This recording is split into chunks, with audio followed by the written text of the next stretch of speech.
శ్రీమాత్రే నమః. వేద ప్రామాణికం యూట్యూబ్ ఛానల్ని అనుసరిస్తున్నటువంటి ఆధ్యాత్మిక భక్తులందరికీ కూడా ఈనాటి ఒక విశేషాన్ని మీ ముందుకు తీసుకొని వచ్చాను. మనం రేపటి రోజున చాలా మంది కూడా ఫోన్ చేస్తూ ఉన్నారు. సూర్యగ్రహణం అమావాస్యకి ఉన్నదని కాస్త ప్రసార మాధ్యమాల్లో అంతా కూడా వైరల్ అవుతూ ఉన్నది. ఈ సూర్యగ్రహణం భారతదేశంలో కనిపించదు. కనిపించినటువంటి గ్రహణానికి ఎటువంటి నియమాలని కూడా పాటించాల్సిన అవసరం ఖచ్చితంగా లేదు. కాబట్టి ఎవరు కూడా ఈ సూర్యగ్రహణ విషయాల్ని నమ్మకండి. ప్రసార మాధ్యమాల్లో వచ్చేటువంటి విషయాల్ని ఖచ్చితంగా మీరు తీసుకోవద్దు. గర్భిణీ స్త్రీలు కానీ, సహజంగా ఉండేటువంటి వారు కానీ ఎటువంటి నియమాలని మనం పాటించవలసినటువంటి అవసరం లేదని ముందుగా ఈ విషయాన్ని అందరికీ కూడా తెలియజేస్తూ ఉన్నాను. అలాగే ప్రతి అమావాస్యకి చేసేటువంటి ఒక పని, దానివల్ల ఎంత మనకు శుభం కలుగుతుంది, కొన్ని ఆ పని చేసేటప్పుడు తీసుకోనటువంటి జాగ్రత్తలు, అంటే ఎటువంటి జాగ్రత్తలు తీసుకోవాలి, అలా తీసుకోకపోవడం వలన మన వల్ల ఇతరులకి ఎటువంటి నష్టం కలుగుతుంది అనే అంశాన్ని చాలా రోజులుగా కూడా చూస్తూ ఈ విషయంపై మనం చెబుదామని అనుకుంటూ ఉన్నాను. కానీ అవకాశం కుదరలేదు. ఇప్పుడు చెబుతున్నాను. రేపటి రోజున అమావాస్యకి, ప్రతి అమావాస్యకి కూడా మీ వ్యాపార సంస్థలకు కానీ, మీ గృహములకు కానీ, అలాగే మీ అపార్ట్మెంట్ ఉన్నటువంటి ప్రదేశంలో కానీ మీకున్నటువంటి దృష్టి దోషములు కానీ, దిష్టి దోషములు కానీ పోవడానికి గుమ్మడికాయని కొడుతూ ఉంటారు. అయితే ఆ గుమ్మడికాయని కొట్టడం తప్పేం కాదు, చాలా మంచిది. దానివల్ల మనకు ఉన్నటువంటి బ్యాడ్ ఎనర్జీ అంతా కూడా పోతూ ఉంటుంది. ఇలా చేసుకోవడం కూడా చాలా మంచిది. నెలకొక్కసారి వచ్చేటువంటి అమావాస్య రోజున పాత గుమ్మడికాయ తీసేసేసి కొత్త గుమ్మడికాయ కట్టుకోవడం కానీ, మనకున్నటువంటి ఈ దృష్టి దోషాలన్నీ కూడా పోవడానికి ఈ గుమ్మడికాయని కొట్టడం కానీ చాలా మంచి విశేషం. అయితే ఇక్కడ మనం అందరం గమనించాల్సినటువంటి విషయం ఏమిటంటే, ఆ గుమ్మడికాయని కొట్టేటప్పుడు చాలామంది కుంకుమను కూర్చి నీళ్లు పోసి కుంకుమ బాగా కూడా గుమ్మడికాయలో అంతా కూడా కలిసిన తర్వాత చిల్లర డబ్బులు వేయడం, ఆ గుమ్మడికాయని దిష్టి తీసి కొట్టడం జరుగుతూ ఉంటుంది. దీంట్లో రెండు విధానాలు మనం చేసేటువంటి విషయాన్ని ఖచ్చితంగా తెలుసుకోవాలి. గుమ్మడికాయని శాస్త్రం ప్రకారం అయితే ముందుగానే కుంకుమతో కూర్చాల్సినటువంటి అవసరం లేదు.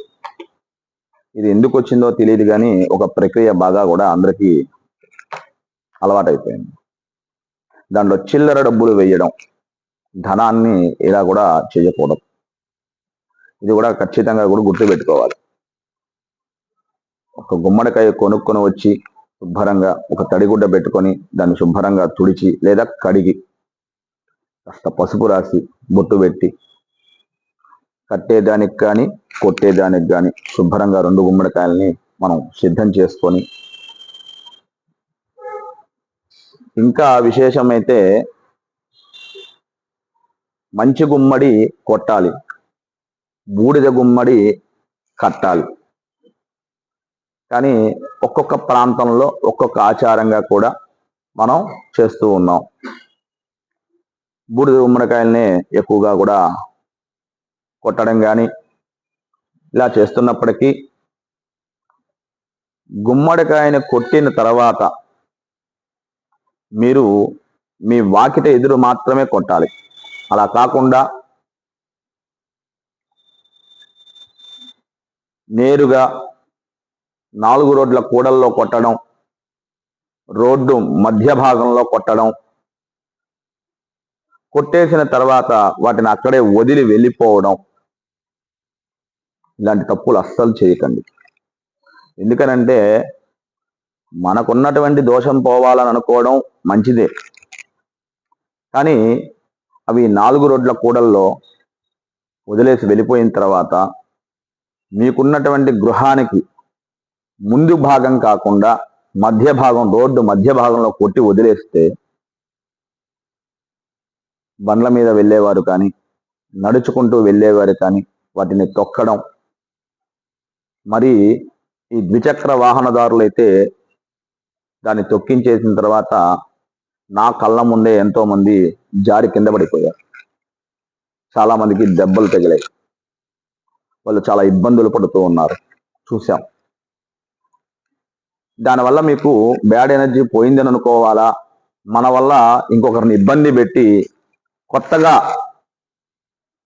మీరు దోషాన్ని తెచ్చుకున్నారు అని చెప్పాలా? మీరే ఆలోచించండి. ఇలాంటి తప్పులను అస్సలు చెయ్యకండి. చక్కగా గుమ్మడికాయని కొట్టండి, మంచిదే. వీలైతే ఒట్టి గుమ్మడికాయని శుభ్రంగా తుడిచి పసుపు రాసి బొట్టు పెట్టి దాని మీద కర్పూరం పెట్టి గుమ్మడికాయని దిష్టి తీసిన తర్వాత రోడ్డు మధ్య భాగానికి కాకుండా మీ గుమ్మానికి దగ్గరగా కొట్టి 2 భాగాలు చేసి ఆ గుమ్మడిని, అప్పుడు దాని ఎందు కాస్త కుంకుమ చల్లి పసుపు చల్లి గుమ్మానికి కానీ అటువైపున ఇటువైపున, లేదు మీ అపార్ట్మెంట్ ముందు భాగంలో ఎంట్రన్స్కి అటువైపున ఇటువైపున పెట్టేసేసి వదిలేయండి. కొట్టిన చోటే వదిలేసి వెళ్ళిపోకండి.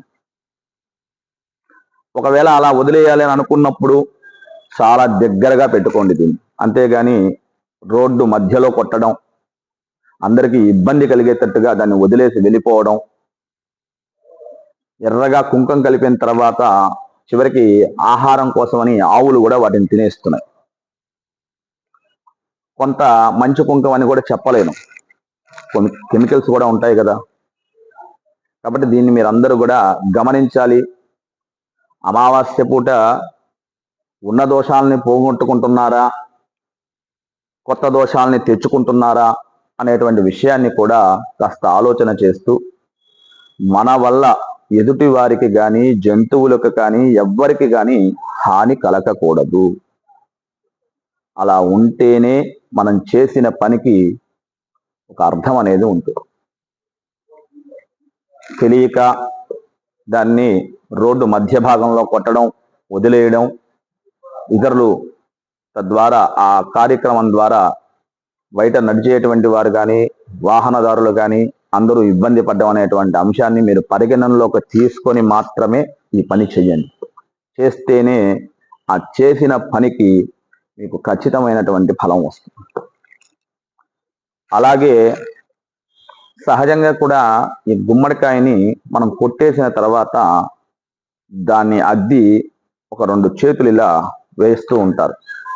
మనకి నెల్లూరు జిల్లాలో కూడా ఇది బాగా వైరల్ అయిపోయింది. దానివల్ల కూడా ఎటువంటి ప్రయోజనం ఉండదు. మనం వేసేటువంటివి ఏవి కూడా వెంకటేశ్వర స్వామి అభయ ముద్రలేం కాదు మన చేతులు. అలా వేయడానికి ఒకసారి కొట్టిన తర్వాత ఇంకా దాన్ని వదిలేయడమే. అది ఎందుకనో ఈ గృహ ప్రవేశాల్లో కొంతమేర ఈ అలవాటు అనేది బాగా ప్రాచుర్యం చెందింది. విషయం తెలిసిన వారైతే అసలు కొట్టాల్సింది మంచి గుమ్మడికాయే కొడతారు. ఒకవేళ ప్రాంతాచారంలో బూడిద గుమ్మడికాయ ఉన్నప్పటికీ కూడా కొట్టండి, తప్పు లేదు. మధ్య భాగంలో కొట్టకుండా మీ ఎదురుగానే కొట్టుకోండి. మీ గుమ్మానికి కానీ మీ అపార్ట్మెంట్ ఎదురుగా కానీ మీ వ్యాపార ఏదైతే ఉందో వ్యాపార స్థలానికి దగ్గరగా కానీ ఆవులకు కానీ మనుషులకు కానీ వాహనదారులకు కానీ ఎటువంటి ఇబ్బంది కలిగింది అని అంటే 10 మీరు ఇబ్బంది పడేటువంటి అవకాశాన్ని మీరే మీ చేతులారా కొని తెచ్చుకునేటువంటి అవకాశం ఏర్పడుతుంది. కాబట్టి దీన్ని మీరు అందరూ ఆచరిస్తారని, ఎందుకనంటే ఆధ్యాత్మికంలో ఏ పని చేసినా కూడా జంతువులకు కానీ ఇతరులకు కానీ హాని కలగకూడదు. మనకు మంచి జరగాలని ఎంతైతే కోరుకుంటామో ఇతరులకు చెడు కూడా మన నుండి జరగకూడదు అనేటువంటి సిద్ధాంతాన్ని అందరూ కూడా గమనించి మంచిగా చక్కగా ఇది ఆచరణ చేయండి. ఈ వీడియోని చూసిన ప్రతి ఒక్కరూ కూడా అందరికీ షేర్ చేయండి. ఎందుకనంటే ఇది అందరికీ తెలియాల్సినటువంటి విషయం. ఇది ఒక వీడియో షేరింగ్ అనే విషయాన్ని వదిలేసేసి ఒక మంచి విషయము అందరూ పాటిస్తున్నారు కాబట్టి దీంట్లో జాగ్రత్తల్ని తీసుకోండి. చక్కగా షాపులో కానీ వ్యాపార గృహంలో కానీ లేకపోతే మన గృహంలో కానీ పసుపు నీళ్లు చల్లుకోవడం, అమావాస్య రోజు చక్కగా ఈ గుమ్మడికాయని కొట్టుకోవడం, నిమ్మకాయల్ని కూడా చక్కగా అద్ది అటు ఇటు పెడుతూ ఉంటారు. ఏ పని చేసినా కూడా కాస్త చెడు దృష్టి పోవడానికి ఆ పని సరైన రీతిలో చేయండి, సత్ఫలితాలని పొందండి. శుభం భూయాత్.